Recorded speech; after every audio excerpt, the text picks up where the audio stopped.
पहली चीज मंगनी, शरीयत के अंदर इसका कोई वजूद नहीं। दूसरी मेहंदी, तो मेहंदी का तस्वुर शरीयत के अंदर नहीं है, ये हिंदुआना रस्म है जिसको हमने लाजिम करार दे दिया है। सिरे से बारात का तस्वुर ही नहीं है शरीयत के अंदर। चौथी चीज जहेज, शरीयत के अंदर निकाह के लिए 6 चीजों का होना जरूरी है। उन 6 चीजों में 2 चीजें निकाह के अरकान में शामिल होती हैं, एक चीज जिसका शुमार वाजिब में से होता है, और 3 चीजें ऐसी हैं कि जिनका शुमार सुन्नत में से होता है। ये 6 चीजें मैं आप अहबाब के सामने बयान करता हूँ, फिर आप गौर कीजिए कि इनके अलावा कितनी रस्में हैं शादी के अंदर जिनको हमने जरूरी करार दिया है, लाजिम करार दे दिया है, और लाखों करोड़ों के हिसाब से हम खर्चा करते हैं जबकि शरीयत के अंदर उनका कोई वजूद ही नहीं है। वो 6 चीजें कौन कौन सी हैं? पहली चीज जो निकाह के अरकान में जिसका शुमार होता है, फराइज में जिसका शुमार होता है, वो इजाब और कबूल है। इजाब और कबूल से क्या मुराद है कि बच्ची से जाके उसका वारिस, उसका महरम, उसका बाप, उसका भाई इजाजत लेता है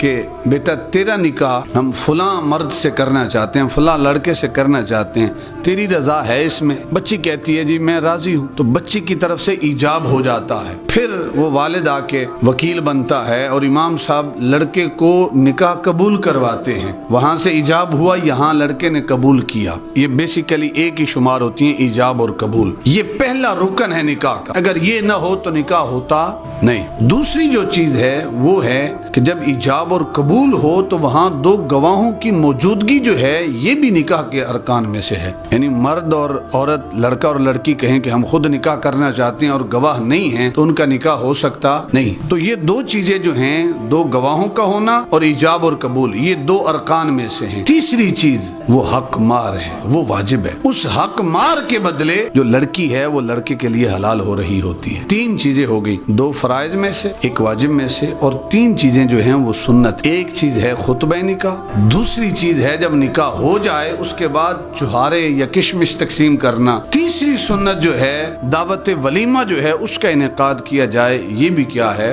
सुन्नत है। तो 3 चीजें सुन्नत हैं, 1 वाजिब है और 2 चीजें जो है निकाह के अरकान में से हैं। माशाल्लाह बड़े समझदार आप लोग बैठे हैं। ये जो 6 चीजें मैंने बयान की हैं ये शरई निकाह के लिए जरूरी हैं। इन 6 में आपने कहीं मंगनी का तज़किरा सुना तो पता चला मंगनी जो है शरीयत के अंदर इसका कोई तस्वुर। बेसिकली जो मंगनी है एक वादा है, ये मैं अपनी बेटी का निकाह आपके साथ करूंगा, और यहाँ पूरे घर वालों के कपड़े लेके जाना, अंगूठी जो है बना के जाना, निशानियां जाके देना, इनका शरीयत के अंदर कोई वजूद नहीं है। पहली चीज मंगनी, शरीयत के अंदर इसका कोई वजूद नहीं। दूसरी चीज कि मैंने जो चीजें बयान की इनमें कहीं रस्म हिना और रस्म मेहंदी आपको नजर आई है? इन 6 चीजों में कहीं आपने सुना है कि रस्म मेहंदी बड़ी जरूरी है? रस्म मेहंदी शरीयत के अंदर नहीं है। और हमारे लाखों करोड़ों क्या मेहंदी के ऊपर खर्च नहीं हो रहे? क्या हम फाशी और रियानी को फरोग नहीं देते इस मेहंदी के ऊपर? इतनी फजूलियात में पैसा उड़ाया जाता है। फिर कहते हैं घरों में मौलाना साहब औलाद है, बरकत नहीं है, नाफरमान है औलाद। जब तूने पहला कदम ही फाशी और रियानी पे रखा है तो औलाद कैसे तेरी फरमा बरदार बने? तो मेहंदी का तस्वुर शरीयत के अंदर नहीं है, ये हिंदुआना रस्म है जिसको हमने लाजिम करार दे दिया है। पहली मंगनी, दूसरी मेहंदी, और तीसरी चीज जो 6 चीजें मैंने बयान की इनके अंदर कहीं आपको बारात का जिक्र मिला हो। और हमारे यहाँ क्या होता है, हमारे यहाँ वो कहते हैं जी 100 होना चाहिए तो हम लेके जाते हैं 200। और शरीयत के अंदर जितने बंदों की दावत है उनसे ज्यादा लेके आप जाएंगे, उनका खाना खाना वहां पे हराम है, जायज नहीं है उनके लिए खाना खाना। अल्लाह के महबूब एक सहाबी की दावत पर तशरीफ लेके जाते हैं, दरवाजे पे दस्तक दी, अंदर से सहाबी रसूल ने दरवाजा खोला, कहा मुझे तो दावत थी, मेरे साथ एक मेरा गुलाम भी आया है, इससे दावत नहीं थी। अगर तेरी इजाजत हो तो ये अंदर आएगा, अगर तेरी इजाजत नहीं है तो मैं इसको वापस भेज देता हूँ। कौन इन बातों का ख्याल करे? सिरे से बारात का तस्वुर ही नहीं है शरीयत के अंदर। फिर अहबाब जी वकार चौथी चीज जहेज। इन 6 चीजों में कहीं जहेज का तज़किरा आपको मिला?